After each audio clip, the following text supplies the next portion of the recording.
You can learn a lot about a man by pondering some of his last words. This is especially true if his death is particularly painful and strenuous. Once everything has been stripped away, every distraction is gone, and time on earth is coming to an end, what parting message does he have for those who remain? That depends on what kind of person he is. Let's look at three examples: Jesus, Muhammad, and Nabeel Qureshi. Before his crucifixion, Jesus was lashed with a Roman flagrum, which was made with leather thongs with chunks of bone or metal woven into the strands. We know historically what a flagrum would do to a person. We have ancient reports of people being beaten until their veins and arteries were exposed.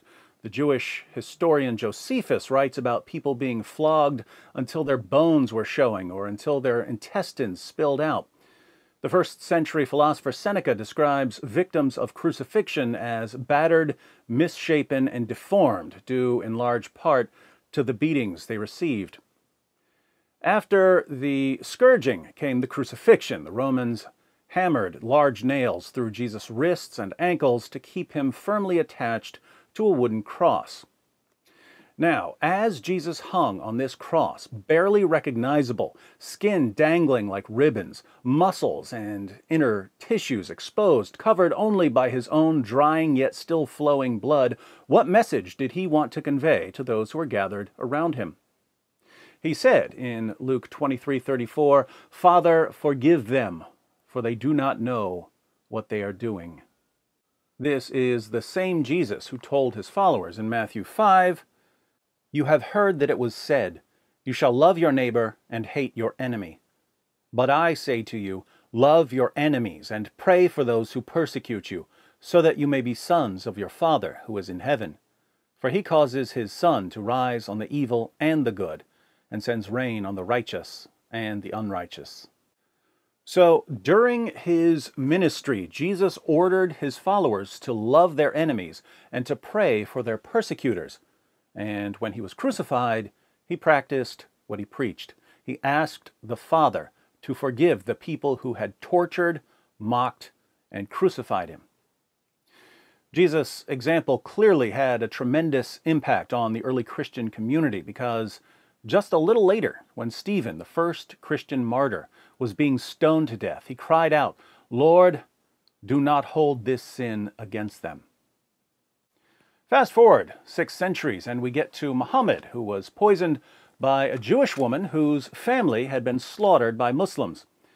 Muhammad didn't swallow enough of the poison to kill him quickly, but the poison did cause internal damage, leaving him in ever-increasing agony.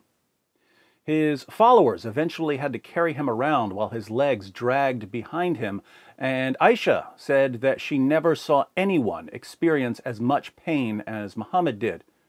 As Muhammad lay dying, his internal organs shutting down due to the effects of the poison, what message did he want to pass on? Sahih al-Bukhari, 435. Narrated Aisha and Abdullah ibn Abbas.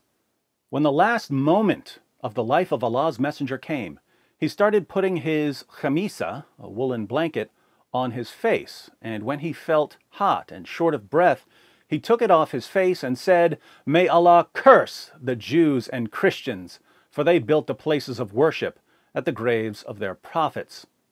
The Prophet was warning Muslims of what those people had done. So Muhammad wanted to warn his followers not to build a mosque at his grave, and there are lots of ways he could have done this. He could have said, "Guys, don't build a mosque at my grave." But he decided to make his point by calling down Allah's curse on Jews and Christians. He didn't want Allah to forgive them, he wanted Allah to curse them. Muhammad's dying prayer was for Jews and Christians to be cursed. I should point out here that Islam's second holiest mosque, Al-Masjid al-Nabawi in Medina, is built over Muhammad's grave. So if Jews and Christians are under Allah's curse for building places of worship at the graves of their prophets, Muslims are also under Allah's curse for building a place of worship at the grave of their prophet. Since polytheists and atheists and others were already under Allah's curse, Muhammad on his deathbed, cursed everyone who hadn't already been cursed: Jews, Christians, and even Muslims. If Allah takes Muhammad's final prayers at all seriously, everyone is doomed. Fast forward another 14 centuries, and we have Nabeel, a follower of Muhammad who becomes a follower of Jesus. And we can see the impact Jesus had on Nabeel in Nabeel's last recorded words. Nabeel's internal organs were riddled with cancer. His stomach had been removed. The doctors had given up on him and had stopped feeding him. And he understood that they were just going to keep him heavily drugged until he died. This was his last chance to share something with the world. And what was his concern? He wanted everyone to know something about the God he served. You know, our God is a God of love. And that should be what keeps us driven. That should be foremost in our mind. So whether you're talking to a Hindu, a Jew, a Muslim, a Christian, whoever you're talking to, may it be out of love. And he wanted people to understand that even though he had been criticizing Islam for years and telling Muslims that they're wrong about God and Jesus, he wasn't doing that out of hatred. He was doing it out of love. He wasn't telling Muslims that Islam is false because he hated them and wanted them to feel bad. He was telling Muslims that Islam is false because he wanted them to know the God of love. And he apologized for times when his love to others wasn't clear. You know, I think it's very important that we discuss matters of truth. But at the end of the day,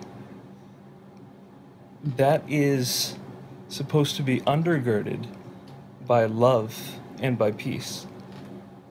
And so if at any point I've said anything that seems to contravene that, I do apologize, and I hope that that's not the legacy that I leave behind. So, Jesus' final message before death? Father, forgive these people for torturing me, spitting on me, and nailing me to this cross. Stephen's final message before death? Lord, they're stoning me, but please don't hold this sin against them. Nabeel's final message before death? God is a God of love, and if I haven't seemed loving enough towards you, please forgive me. Muhammad's final message before death? Allah's curse be upon Jews, Christians, and Muslims. In the words we learned on Sesame Street, one of these men is not like the others. So we've seen a striking difference between, on the one hand, the parting thoughts of Jesus and Nabeel, and on the other hand, the parting thoughts of Muhammad. But we may need to do another comparison, because I've seen some Muslims boasting about Nabeel's death and insisting that it proves he was cursed by Allah. Notice their obsession with Allah cursing Jews and Christians. I wonder where that came from. Now, as Nabeel said in his last video, he wants people to come together to the truth. So we may need to do a little investigating to see what we can learn from Nabeel's death. And the best way to do that with our Muslim friends is to take the claims they're making about Nabeel's death and to examine what Islam's most trusted sources say about Muhammad's death to make sure our Muslim friends are being consistent in their reasoning. That would be the loving thing to do. So I hereby invite every Muslim in the world to share your thoughts about Nabeel's death in the comments section. In return, I'll share two things with you. One, a bunch of information about your prophet that you never knew before because your leaders hide it from you. Unlike your leaders, I love you enough to tell you the truth. And two, some indisputable proof that my loyalty to my friends does not end at death. Once we've gotten Islam's massive consistency problem out of the way, perhaps we can have a more fruitful discussion of what's called the problem of evil, or the problem of suffering. If God exists and is perfect in power, knowledge, and goodness, why do things like stomach cancer happen to people like Nabeel? That's one of the most important theological topics in history, and I'm happy to address it. But consistency is crucial for topics like this, and there are lots of Muslims out there who are so busy shouting Allahu Akbar when a Christian dies that they don't realize how utterly illogical they've become. Fortunately, I can help them with their inconsistency by quoting their sources to them. And maybe, as we move forward, we can all learn some things about God, even in the midst of tragedy. Let's talk again soon.